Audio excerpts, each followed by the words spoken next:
All right, everybody, welcome to That's the Thing Week 21. For those that are new, I'm your host, Lawler, and this is usually with Johnny Boy and Quinn Lobdell, but the issue is they are busy, so they will not be here. That's the Thing is a weekly podcast where we discuss imperative topics in the Rocket League community.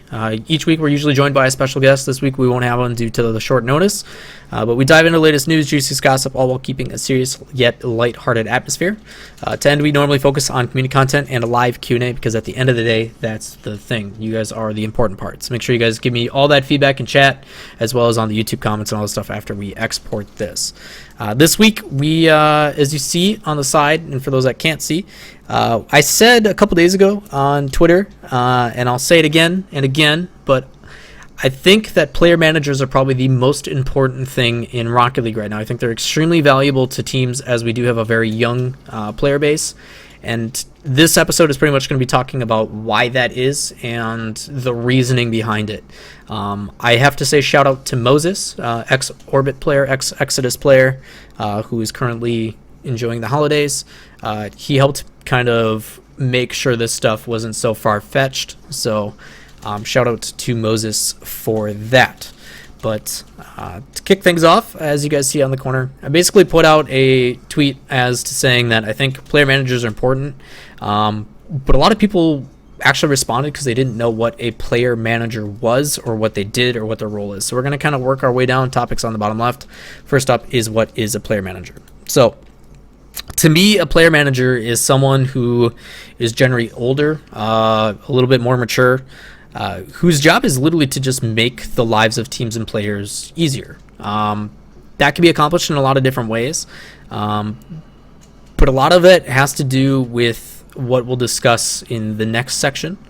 But they have a greater understanding of kind of how the bigger picture of Rocket League works. It's something that they understand what is truly important to the overall team and the growth of the sport, while also trying to maintain the best themes and mentalities of their actual team, their players, what they're trying to accomplish. You generally want someone who isn't rash in decisions, someone who isn't going to think emotionally about things. They're going to be more logical in their decision making.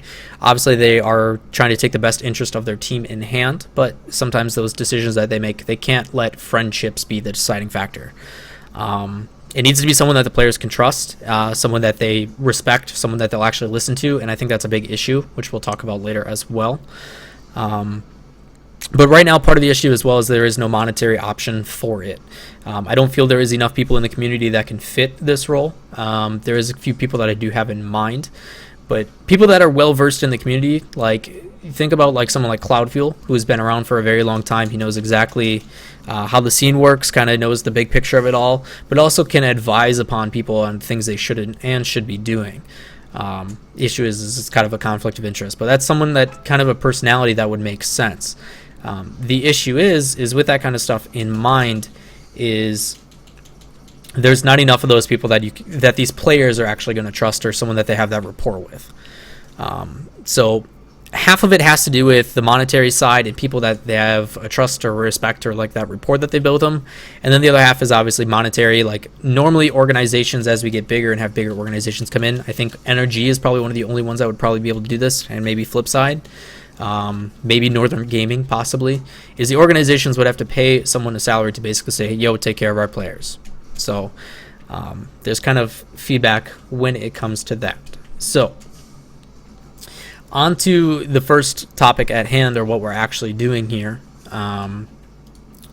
It is going to be, what are people trying to accomplish?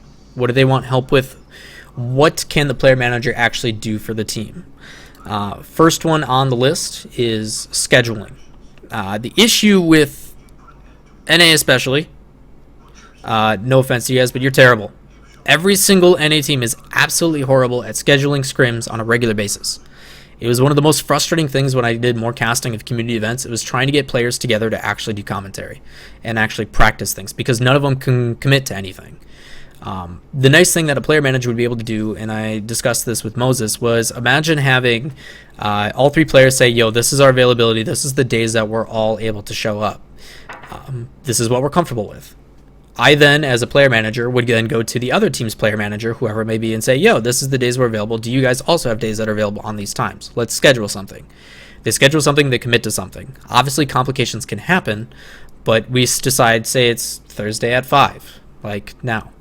We then have the ability to then go back to our teams and say, all right, you guys have scrims at this time. I'll put it down on the calendar. Make sure you guys are aware of it. And then just keep them noted on it. They don't have to put it in there. Like, they don't have to take care of it. They don't have to contact the players. They don't have to do anything. All they focus on is being available at that time. And the nice thing about that then is I come back to them maybe 2 hours before scrims and go, yo, scrims in 2 hours. You guys going to be ready? And just keep them up to date on it. It simplifies their lifestyle. It simplifies the ability that it's one less thing they have to worry about. But if you start doing that on a regular basis, the player base and the players themselves get better, because when you practice more, it usually turns out for the better.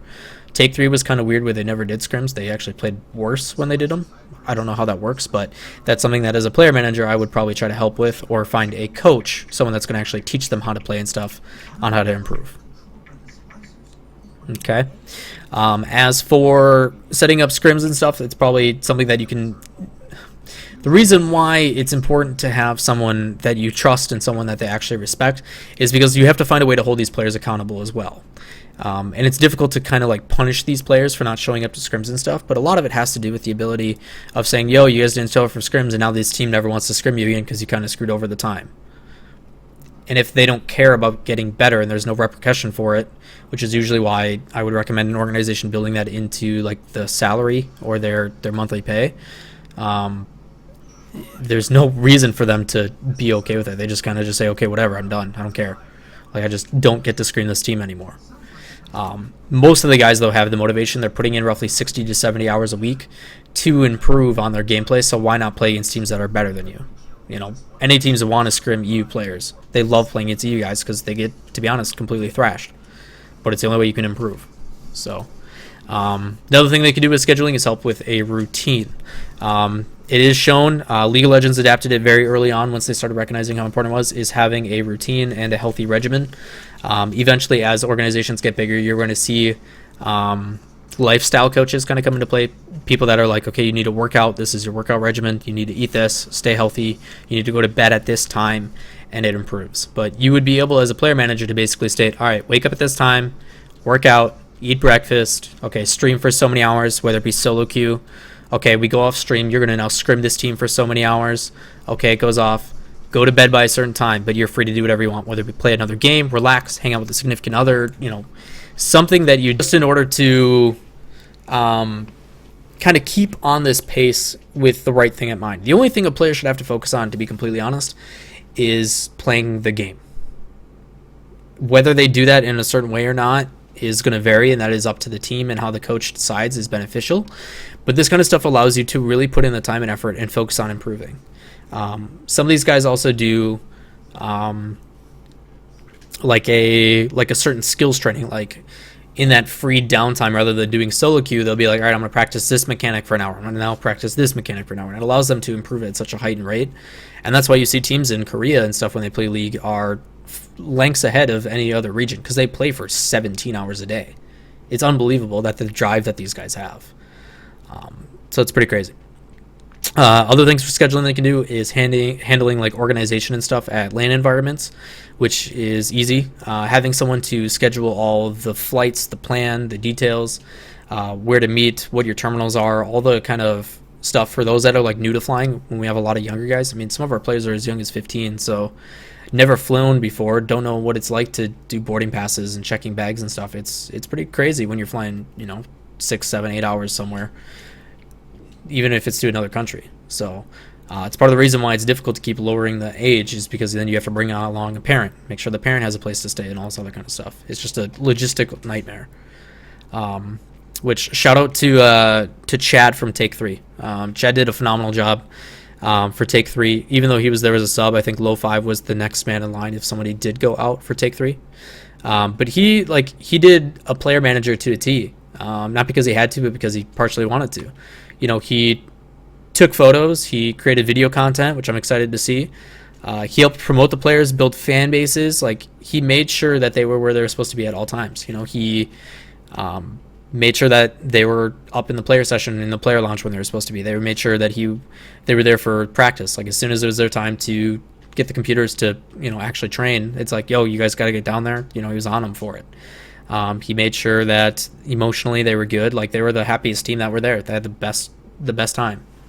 They also did stuff along the lines like making sure, like, when we do media day, when they're supposed to get pictures and videos and stuff taken, like, they were in and out.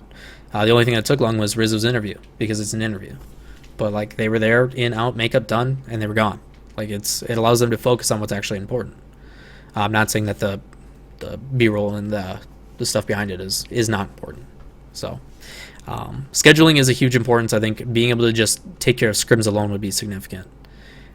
Number 2, understanding the business side. This is something that a lot of the younger players don't understand. They've never balanced a checkbook or paid a bill, or understand that you actually have to work to pay rent so you can live, because your parents don't like you, want to kick you out or something. I don't know.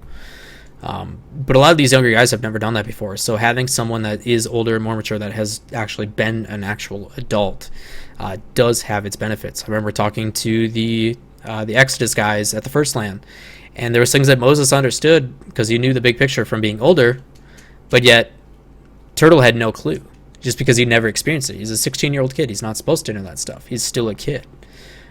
So having someone to handle that, and that applies in a couple different assets other than just monetary stuff, but also in the aspect of, like, contracts. Not everybody is going to be a business major or understand how that stuff kind of works, but there should be a general understanding of making sure there's a clause, so if something goes wrong, you can get out of the contract. They're not going to screw you over. If there isn't a pay within X amount of time, I can bounce out. I don't have to. If I go and you sign us before the LAN and we get to LAN, you should increase our salary. Certain per diems in there that tell us that we're going to get more pay for the better we do based upon our performance. There's certain things like that a lot of these players don't understand. So having someone for them that represents them is also beneficial, having a middleman. I don't think it's smart to have these players handling contracts on their own. As much as I would love to think that every organization is in it for the better of the community and the better of the esport, I honestly don't think they act like they represent the best interest of the players. Sometimes they're in it to make a buck or get their name out there. So having someone as a player manager to represent and be that middleman, where this team can come to you and say, hey, this is what we want, this is what we're looking for, this is what we think we've earned, this is our interests, please represent us and do it. And the benefit of having an organization pay for something like that is the better that player manager makes money for this team, the better their cut of the salary is as well. So the cool thing about doing that is you have the ability to then say, okay, these 3 players say this is what we want, this is the minimum that we want to get paid. And if I can negotiate for something higher, all the better for the players, but then I also get a better percentage of it too. So it helped me help you kind of mentality, which is nice. It allows them to handle the terrible politics that come with some of the organizations. If something is going negative, rather than the players having to deal with it and getting tilted or dealing with frustrations from this organization, you have a guy that's kind of a first line of defense before it even reaches the players. They take care of it so the players can focus once again on just playing the game. They can also handle complaints, like if the players aren't getting paid in time or they're being taken advantage of, they can express it to somebody and then that person can represent them.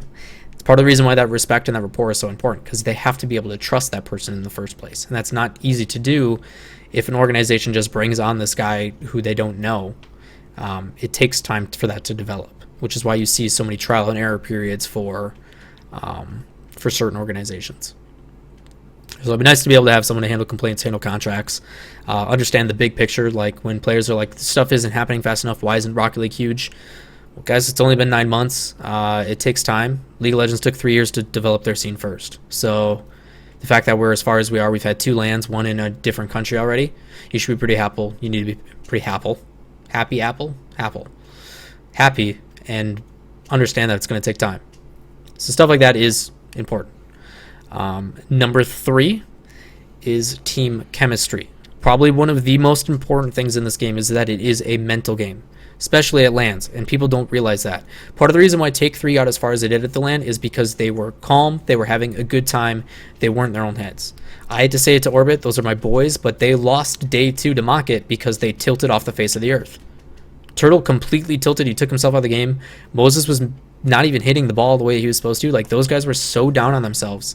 And someone like a player manager in between games that could have been like, yo, guys, like, you're up 2-1, you've got this, Don't worry about it.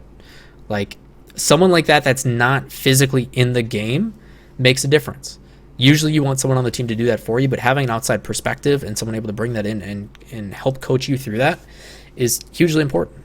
Usually you have a coach that actually does that. It's the whole point of the coach, but a player manager is there just to build morale sometimes. All right. Another thing that coaches and player managers can do with team chemistry is helping solve conflicts internally. If I have player A and player B and they're fighting over what card the other person's using or something, rather than lashing at each other back and forth and creating this conflict in between these two players and this turmoil that they have, why not bring it up to the manager in a healthy way? Say, yo, this guy's pissing me off, he's doing this and that, and then the other player does the same thing. Well, I can go to the said player and be like, yo, man, like, what's the situation? Like, what's going on? And get their perspective in a healthy way. So then instead of this blowing out of proportion and these two guys fighting, it's just a matter of, well, this is his perspective. This is why he was saying this. Did you ever think about why he's bringing this up? He just wants us to be better, etc. And people don't understand, like, that kind of mentality can really ruin a team. It's like communication is one of the most important things in esports. Teams that are friends do perform better because they're having a good time and they're not worried about the I guess the adrenaline side of, you know, what happens if we win or lose. It is a huge mental game. The nice thing it does is it allows you guys to basically grow as a team rather than letting stupid stuff that as a younger person you may not realize how unimportant it really is. There's things that people argue about that are just so asinine, and I don't know why they do it, but it has to do with age. I've talked to players that play I got to talk to Vince. Vince is only 17, but he handles himself way older, actually. He keeps off of Twitter. He doesn't really do anything. He just plays his game, and he made a name for himself by playing really well. But then he likes playing with older players because of that same reason. So there's certain things that are phenomenal about it, but at the same time, it's nice to have a unique mentality that comes into play, and the more the merrier, in my opinion. The nice thing, too, is from an outside perspective is you can observe good and bad habits. If you're sitting back and just watching a team play and develop in the way that they're acting, I have the ability to literally, from an outside perspective, notice that if certain things that are developing are good or bad without being a part of the team. Like, I have no say in how they play and what they do, but just from the background, I have the ability to recognize this is good or this is bad. You guys either need to stop it or you need to improve upon what you're doing. Like, I really like that you guys are communicating this way. When you do this kind of style of talking, you guys win more games. Your confidence goes up. And certain stuff like that just is enough. But the issue is when you're telling players like this that they need to stop doing something, there's a fine line in how you do it, and that's why people skills are so important. You have to have this ability to coach and bring in a mentality that's not going to offend anybody. And I hate that you can't be as blunt as I would like to be most of the time. Eddie's sitting there like, holy crap, Adam, let me grab my popcorn. Interesting talk. It was ridiculous. But it's interesting enough, like, on how that stuff applies. Like, chemistry is one of the most important things of the game simply because of what it can make and break for a team. I mean, you saw Take 3 as a prime example, as I said earlier. So being able to help unresolved conflicts and being able to basically observe from an external position and offer advice on how to handle that stuff is super important. And for LAN, it's there to build confidence. Live environments are a totally different ballgame. It's super difficult to handle all that kind of pressure in front of an audience, in front of both a live audience and a online audience of, you're talking average viewer base, we put like 15K, and the minimum we hit was like 35. So I mean, you're talking more than 200%. Like, it's a huge increase. So it helps handle tough losses. It helps build that confidence. It allows you to stay hype, but it keeps the important things intact. So really good stuff. And then I know I saw a lot of you guys spamming it, especially Prem. Personal and public relations, something that this community is too young and too stupid to realize how important it really is. No offense to you guys, but a lot of mistakes are made on social media. Having someone to literally just filter your tweets. Like, there's a lot of professional football teams that don't even allow their players to touch social media. They get fined if they do during the season because it's not worth it. People are going to critique and put you on tilt and get in your head, and it's better just to ignore it because, to be honest, they're not in your position. They don't know what's actually going on. I do it because feedback is always phenomenal, but it's phenomenal for the situation for certain people to to be able to recognize, like, yo, you said this. Like, for example, Shogun got eaten alive for saying Pluto instead of Pluto, but it recognized, and he was now self-aware of the fact that he needs to pronounce his T's better. So the nice thing about that is now he's able to focus on the important part, that, you know, hey, I do have a speech issue with this because it's part of my accent. I need to make sure that I'm more aware of it and have it less. But now you guys want him to say it wrong anyway, and it makes no sense. But that's how the internet works. You guys are weird. So situations like that are important. But having someone there to filter, like if you're upset because someone did something or you're on tilt and you're going to go to social media because of it, if I look at you as a sponsor, I never want to touch you. There's no point, because if you can't handle your emotions online, what's the point of me wanting to represent you and my brand? It's a dual threat. Like, you don't want that situation. If you literally had someone just there as a initial issue to just say, hey, don't say that, it's not good, it's not going to end well, you're just going to create enemies. It's one of those things that a lot of players have nipped themselves in the butt for, and that a lot of players won't play with them anymore simply because of the way they carry themselves. It's disrespectful. There's other things that they could do for personal PR about how to explaining ways and healthy ways to get out of, like, bad situations, whether it be with a conflict that you have with somebody else, or whether it be someone that's attacking you on social media. There's always a way to flip something. Like, people attack the commentators all the time. With this many people, not everybody's going to like you. So there is ways to flip a situation and take it. I had a situation with Leaf. Leaf's a phenomenal example of it. Some guy literally started a vote brigade thing about hashtag fire Leaf, simply because he didn't like his commentary. Like, he made fun of, like, the fact that Leaf doesn't have too much of a chin. Like, it's genetics, man. He doesn't have a choice. Like, it's not like he chose to have a tiny chin. Like, he knows. But Leaf, like, made disostracized himself and made a joke about himself, and the guy's like, okay, you're actually pretty funny. And now the guy defends Leaf after Leaf even took over a tournament that his friend was playing in and started the whole hashtag fire Leaf thing. Like, he ran with it, he owned it, and now the guy follows him and supports him because he's a nice guy. Like, there's always a way out.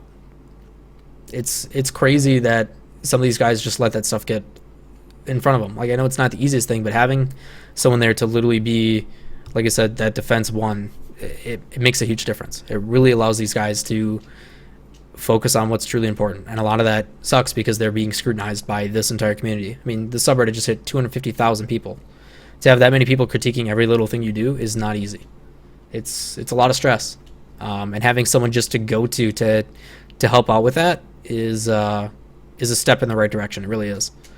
Other things with personal and public relations is how you represent yourself and ways to grow a fan base. A lot of these guys don't realize how important it is, like the people like Kronovi, to start branching out of Rocket League. Obviously, Rocket League should always be his focus, but too much can really drain him. It can really put him under stress. So if he streams for 8 hours, 6 hours should definitely be Rocket League. He should be dedicated to it. But the last maybe hour or two, maybe he should try a RPG game, or he should try a shooter, just something to take his mind off so he's not so stressed all the time. Like, there needs to be something that allows him to do that. Plus, it helps build his fan base. You know, if people like him for him as a personality rather than just as the Rocket League player, it's going to help expand his fan base. It brings more people into the community. It's good all around. It's a domino effect. And that's something that a player manager could help with, is show him how it is important to stream, do YouTube, social media interaction, basically brand growing as a whole. And yes, he does do a lot of Path of Exile, but he doesn't stream it, I don't think. So it makes it a little bit difficult. But there's ways to gain this publicity and expand upon even the momentum that you already have, and how important it truly is. So those are the kind of 4 major points that I have about why player managers are really important. But what it really comes down to is the last one, which is, can teams actually utilize it, and is it even possible at the current state? As of right now, and as I've said earlier, it's difficult to employ a player manager for a couple of reasons. Number one, monetary reasons. A lot of these players aren't going to give up the salary that they're barely making, or that they are making, to help bring a player manager that they're probably not even going to respect in the first place. It's something that I think organizations need to do. A team like Energy, like I said, having the backing of Shaquille O'Neal, definitely have the monetary funds to really put their team ahead of others. The issue is that these players really need to understand that they need to work through their issues rather than just breaking up and then finding the next best thing. For some players, it worked out. I mean, you see Pashy, Devo, and Violent Panda took second. Sometimes that does work. Pashy's notorious for switching up teams. But to have a player that is that driven to win, do I agree with him dropping his team at the last minute the day before? No. But I understand the mentality of wanting to win at all costs. I get it. He's a competitor. Yeah. Like Rizzo said it, we have chat. It's a great idea. Discussion done. Yeah. It's a phenomenal idea. It's super important. The issue is how do you get these guys incentivized where they can fully dedicate it and take full utilization of it? And I don't honestly think it's possible right now. I don't think we have the big players and the big organizations that we need in order for these guys to take care of that for these teams. Because right now these guys either have to do it out of the kindness of their heart as a volunteer, or you have these players that are taking part of their salary and doing it. And it's not going to happen. There's no way. There needs to be a balance of being involved and not being involved. And Moses, I talked this about, is you need to find someone that's willing to express their opinions and tell things that are important, that aren't important, and things that they need to get over, but do it in a way that it's not so overbearing that the players get frustrated because you're trying to kind of manipulate or control or get your hands and everything. It's tough. It's something that's going to take time and experience and have those people skills that I mentioned. So it's very difficult. Too much from the player manager causes frustration in the players, and I can imagine certain players, like I already have ones in mind, that would go absolutely nuts. But at the same time, it's a matter of, like I said, building that rapport in that respect. Players also need to let go of that ego sometimes. There's a lot of players that think they know it all, even though they're only 15, 16, 17 years old. And they need to be willing to let someone who is older that comes in and says, yo, this is how it is. Like, you got to deal with it.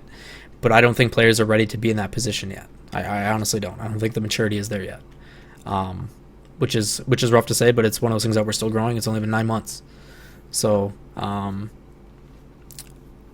it's a tricky situation. I think it's important. Rizzo coming in, showing how important like Chad is a prime example. That's why I mentioned him. But I think it'll happen. I think it's inevitable in the following years. We've seen it in other esports. I think it's going to keep happening in ours as we continue to grow. But it's interesting to say the least.